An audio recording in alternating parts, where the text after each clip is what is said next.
بسم الله الرحمن الرحيم. عن أم سلمة قالت قال رسول الله صلى الله عليه وسلم يكون عليكم أمراء تعرفون وتنكرون فمن أنكر فقد برئ ومن كره فقد سلم ولكن من رضي وتابع قالوا أفلا نقاتلهم قال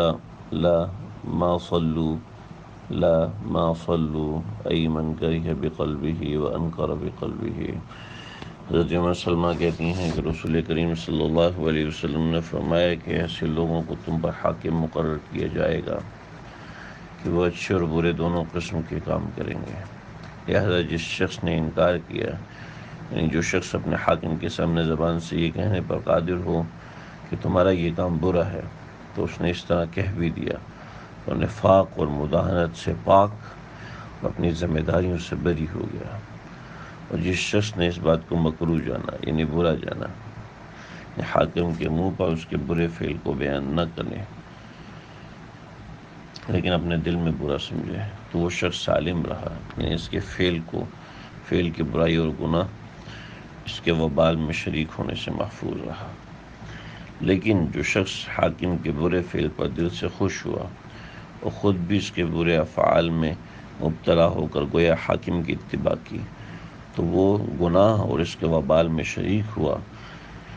صحابہ نے عرض کیا کہ ایسی صورت میں جبکہ حکام برائی میں مبتلا ہو جائیں، ان کی بے راہ روی کا اثر عوام پر پڑنے لگے، تو کیا ہم ان کے خلاف جنگ نہ کریں؟ تو آپ نے فرمایا نہیں، جب تک وہ نماز پڑھیں، یعنی جس شخص نے اپنے دل سے برا سمجھ لیا، دل سے انکار کیا، تو اس وقت تک ان کے اوپر حملہ نہ کیا جائے۔ روایت کے آخری الفاظ جو ہیں، یعنی جس شخص نے اپنے دل سے برا سمجھا اور دل سے انکار کیا، اس کے بارے میں حضرت شیخ عبدالحق محدث دہلوی نے یہ لکھا ہے کہ راوی کی عبارت میں ہے، یعنی حدیث کی جو عبارت ہے اس میں ہے کہ جس کے ذریعے سننے حدیث کے من کریہ فقط سلم، کہ من کریہ فقط سلم،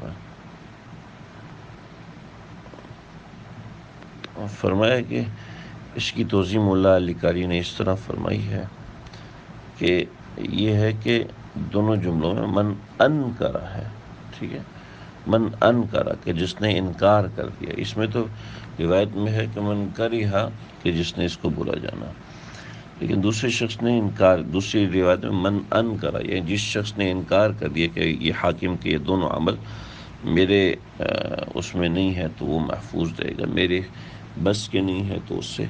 وہ محفوظ ہو گیا، وہ اس کے نرغے میں نہیں آئے گا، یعنی اس کا جو وبال ہے اس وبال کا وہ حصہ نہیں بنے گا۔ اللہ ہم سب کو سمجھنے کی توفیق دے۔